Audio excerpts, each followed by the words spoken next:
Assalamualaikum warahmatullahi wabarakatuh. Alhamdulillah wassalatu wassalamu ala Rasulillah wa ala alihi wa ashabihi wa mawalah wa ba'd.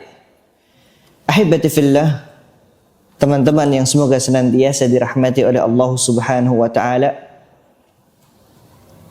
Kita merasakan kenikmatan pada kehidupan kita sehari-hari. Sekarang ini kita dapat bernafas. Tadi pagi kita dapat menyantap hidangan untuk sarapan. Kita dapat berjalan untuk menuju kantor-kantor kita, rumah-rumah kita, atau tempat kerja kita. Semuanya adalah nikmat dari Allah Subhanahu wa ta'ala. Tetapi semua nikmat yang kita rasakan tadi, ternyata ada sebuah nikmat yang paling agung dan yang paling mulia, yaitu nikmat ketika seseorang mengenal kalimat La ilaha illallah. Sebuah kalimat yang tersusun dari beberapa kata, tetapi mengandung makna yang sungguh luar biasa, yang bahkan dikatakan oleh Al-Imam Sufyan Ats-Tsauri atau Sufyan ibn Uyainah radhiyallahu anhu, beliau mengatakan, ma an'amallah 'alal 'abdi ni'matan a'zama min an 'arrafahum la ilaha illallah. Bahwa tidak ada nikmat yang paling agung, nikmat yang paling mulia ketika Allah Subhanahu wa taala mengajarkan atau memberitahu tentang dirinya makna daripada la ilaha illallah.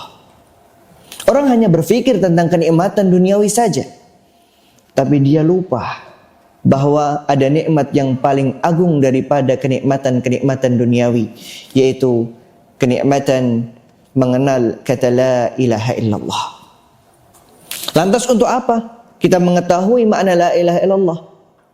Ternyata tatkala kita mengetahui makna tersebut, kita mendalami, kemudian kita beriman kepada Allah Subhanahu wa taala, maka apa yang dikatakan oleh Allah Subhanahu wa taala bahwa kalimat la ilaha illallah adalah kalimat yang paling baik. Allah Subhanahu wa taala berfirman di dalam surah Ibrahim, qala Allah taala, alam tara كيف ضرب الله مثلا كلمة طيبة كشجرة طيبة أصلها ثابت وفرعها في السماء. Alam tara, kenapa kalian tidak melihat? Apakah kalian tidak melihat bagaimana Allah Subhanahu wa taala membuat sebuah permisalan tentang apa? Kalimat thayyibah, kalimat yang baik. Seperti apa? Seperti kasajaratin thayyibah, seperti pohon yang baik, pohon yang bagus. Asluha thabit, bahwa pokok daripada pohon tersebut menancap kuat di muka bumi. Wa far'uha fis sama, dan kemudian cabang-cabangnya menjulang tinggi di langit-langit. Kemudian pada kalimat la ilaha illallah adalah kalimatut taqwa. Allah Subhanahu wa taala berfirman, wa alzamahum kalimatat taqwa wa kanu ahaqqa biha wa ahlaha, dan mereka melazimkan alzamahumut taqwa, kalimatut taqwa, yaitu kalimat la ilaha illallah. Allah berikan kepada mereka, Allah tetapkan kepada mereka, dan ternyata wa kanu ahaqqa biha wa ahlaha, mereka adalah orang yang paling berhak untuk mendapatkannya, dan mereka adalah ahli, penduduk yang mereka senantiasa mengucapkan kalimat tersebut. Kemudian kalimat la ilaha illallah adalah al-qawlu ats-tsabit, perkataan yang kokoh, perkataan yang kuat. Sebagaimana Allah Subhanahu wa taala berfirman, yuthabbitullahu alladhina amanu bil qawli tsabiti fil hayatid dunya wa fil akhirah. Bahwa Allah Subhanahu wa taala menetapkan kepada mereka Dengan apa? Yaitu untuk orang-orang yang beriman kepada Allah Subhanahu wa taala bil qauli tsabit, dengan perkataan yang kokoh, perkataan yang menancap. Maka orang yang beriman, mereka yang mengucapkan kalimat la ilaha illallah.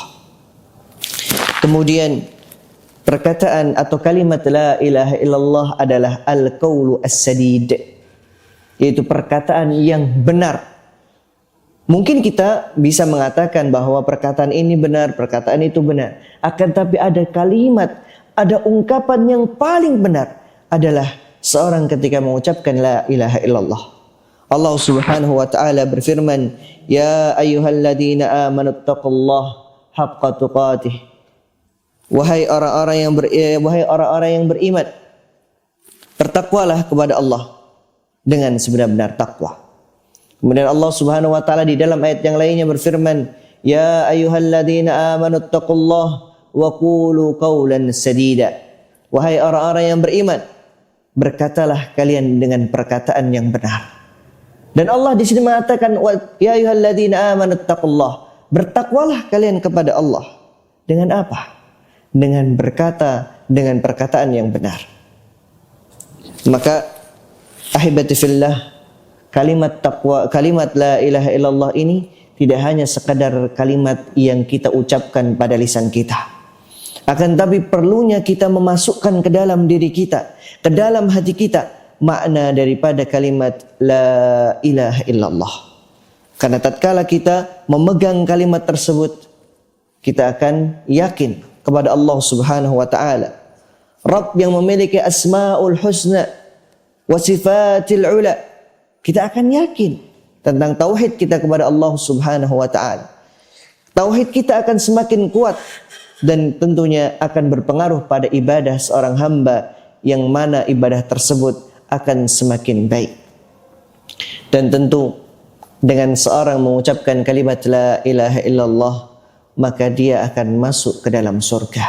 Karena ini adalah kunci seseorang berhak untuk masuk ke dalam surganya Allah Subhanahu wa taala. Rasulullah sallallahu alaihi wasallam beliau bersabda, "Man kana akhiru kalamihi la ilaha illallah dakhala al-jannah."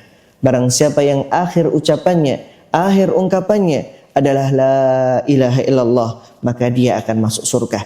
Bukan berarti seseorang ketika dia meninggal dunia dapat didikte oleh saudara-saudaranya, dapat diperintahkan untuk mengucapkan la ilaha illallah. Akan tetapi ungkapan tersebut karena sebab lisan yang senantiasa mengucapkannya dan hati yang beriman terhadap makna-maknanya. Mungkin ini yang bisa kita sampaikan pada kesempatan kali ini. Barakallahu fikum jami'an. Semoga kalimat la ilaha illallah ini senantiasa menancap pada diri kita semuanya, dan lisan ini mudah di dalam mengucapkannya dan mengungkapkannya. Wassallallahu ala nabiyina Muhammad. Assalamualaikum warahmatullahi wabarakatuh.